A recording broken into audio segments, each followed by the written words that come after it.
Number 4, audition, apply, all out. Episode 4 is all about this audition phase at the end of my junior year.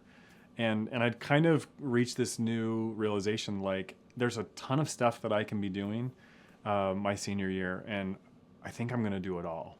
And my parents and even some of my advisors were like, it's really too much. You know, you can't do the madrigal choir and the normal choir and student body office and all of the musicals and just all the stuff that I want to be doing. And I just thought, you know what? I kind of think I can. And so I'm going to try. I applied for everything.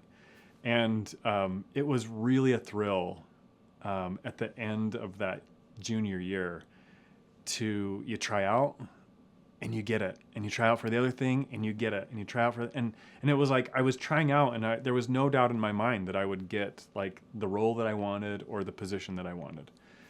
There was a tryout for To Kill a Mockingbird, which we would perform that next year, my senior year, and I tried out and got the role of Atticus Finch. I just was like, that's what I'm gonna do, right? Tried out for student body office, and again, it wasn't an elected position, not my style, but I applied for the publicist, which in those days was very much equivalent to what I would call like the student body artist, and so I was really, really interested in getting that and excited. There weren't very many people that tried out for that or that applied for that. I think one of the reasons is because they knew I was applying for it. And they were just like, well, if he's going to do it, then he's going to get it. That's what my thinking was back then.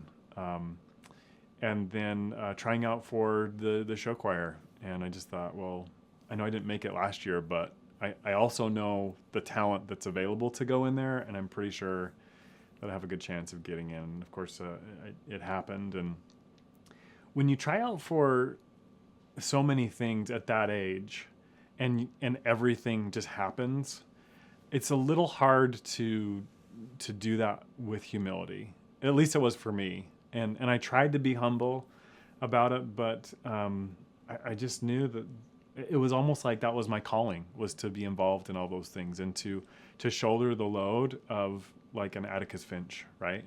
Later on in that year, we did My Fair Lady. And of course I was able to get the role of Henry Higgins, and there was a ton of memorizing and a ton of lines there, but I was able to get it, and there was no question in my mind. Like that's what I was going to lift, right? When it came to student body office, there were no tasks that I was presented with that I felt like were small. If it was setting up the chairs in a room, like I knew I could do it better than anybody else.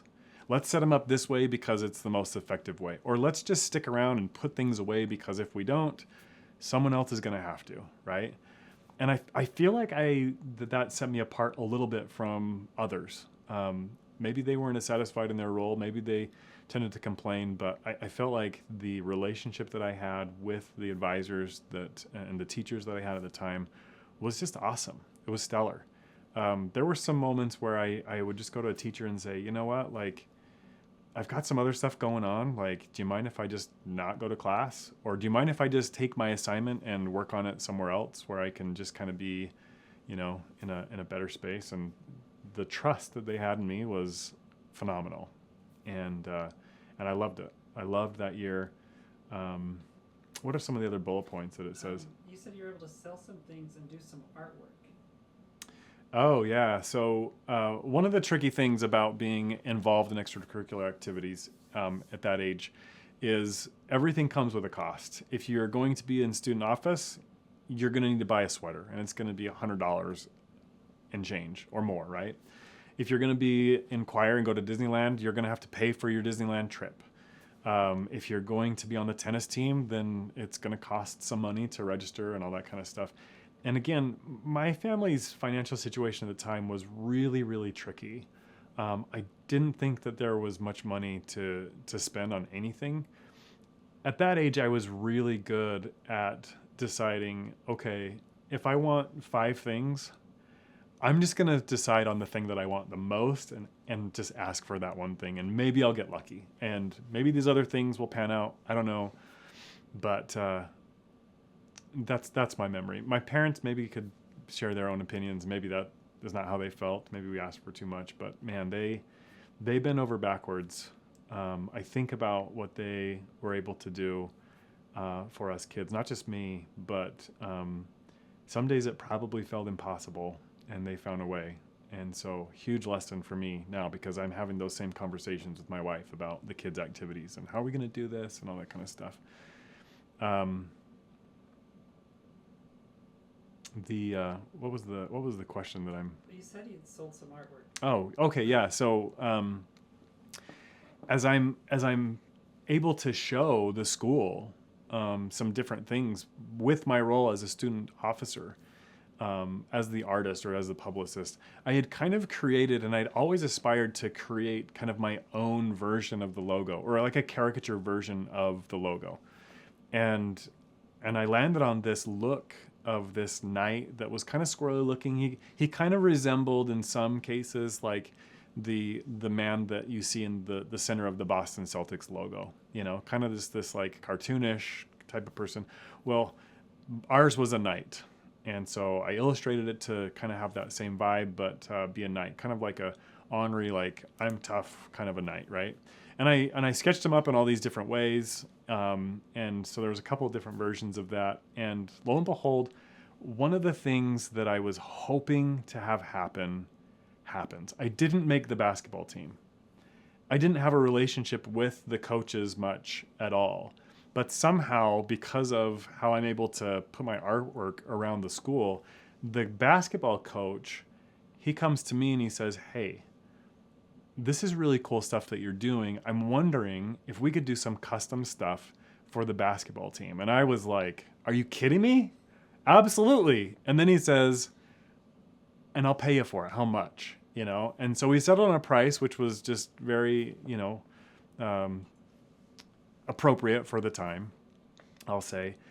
And so he had me do, there was a shirt that he wanted the basketball team to have. And I drew this knight that was in the pose of kind of Atlas. And instead of a globe, it was a giant basketball. And he was, lifting it with all of his might. And so there was that illustration. And then there was one or two others. One of them went on the practice shorts for the team. And on top of the money that he gave me, which was really badly needed, so that I could, my parents covered a lot of costs, like official costs for extracurricular things. But if I wanted to do anything with friends, like it was up to me, right? I remember selling my golf clubs, probably some trading cards, baseball cards, basketball cards, just to get some more money, right? But he paid me. I think he probably paid me $100 to do a couple of illustrations, and then he also gave me the shirt and the shorts. And here I am, I'm thinking to myself, all I wanted was to get on the basketball team, probably primarily just to get some of the gear. And isn't life interesting how it has this way of like, you just do what you do, and sometimes good just comes back to you in the form that you wanted initially. And I loved it. That was something to me that, like, I don't know how he was inspired to ask me, but like, what a tremendous thing to ask a kid. And he had no clue how much I was dreaming about that or needed it. And so really great. And I don't miss my golf clubs at all. I didn't then. I quit golf because it was sucking money away from me. I thought, I'll sell these things. I don't like them anyway. I'm not getting better at golf. And I got enough money to probably pay for a dance or something like that. So my other strategy often was, and this is, I hate to admit this, but sometimes the girl that you want to ask is involved in the planning committee for the dance. And so, sometimes I'd be like, well, I'll save some money if I'll ask her, because she'll get free tickets, and then that'll save me $20. And as kind of sketch as that seems, like some of those were my favorite dances, because you're asking because not because you have a crush on the girl, but you just like really love spending time with this person. And yeah, there's a benefit, she gets you in because she has tickets. But yeah, those were probably some of my favorite ones. The other one was the Ghostbuster patch. The Ghostbuster patch. Okay, so I'm wearing my sweater, and this is the Ghostbuster patch as it was when I went to school. This is not the original patch. If I had time, I'd grab out my original patch, which right now is sitting on like a large like Ghostbuster costume that I've created. And anytime I need a Halloween costume in a pinch, like I just put that thing on. That's where the original patch is. This patch is something that I bought and put back on the sweater because that's how it originally was. And the original patch is something that I got when I was just a small kid. I must have been, I got it when the movie Ghostbusters came out, like in 1985. And I had this gray members only style jacket, which had the detail on the shoulders and the unique collar. But I had one as a kid, and it was my favorite thing. And somehow, I don't know where this came from, but my mom got me this patch, this Ghostbusters patch that was embroidered, and we ironed it on to that jacket. It was a gray jacket. And man, I loved that patch. So when the jacket wore out, I was like, well, let's ditch the jacket, but I'm going to save the patch. And I saved it all through my childhood. And when I got my officer sweater, it was like, I have the perfect place for this patch. And so I sewed it on there, and I loved it. And I kind of stood out because I was the only one with it. And I think some of my friends were kind of annoyed because I always did something to stand out. I sewed it on there. There were some other things. I had a bandana, and I stitched onto the bandana like an illustration just with my hands. And people are like, oh, you work at that t-shirt place, which I did have a job for like a month before my senior year that was at a t-shirt shop. But I didn't, I just embroidered this stuff by myself, right? And then there was a hat that I have still to this day. I think it's probably in my son's room, but it was a leather hat, and I stitched an N for Northridge on it. Like, I was so full of school spirit. And it was hard to stitch through that leather. I had to have a thimble and probably went through a couple of different needles. But yeah, I loved just those little extra things. And just a way to show off some school spirit. So it's fun being an officer. As I was talking about these tasks that I would that we would have as student body officers, like I said, I don't think there was one that I treated as a really small task. If we were going to do the announcements in the morning, like we were going to do them big, we were going to do them awesome, which is why we played the music too loud, right? Sometimes it was to our detriment. So yeah, we'd have these tasks to do, and I just felt like I loved to do them. And I felt like I could see the vision and the purpose behind everything that we were asked to do. And the student body officers were recognized throughout the year. A few of us were.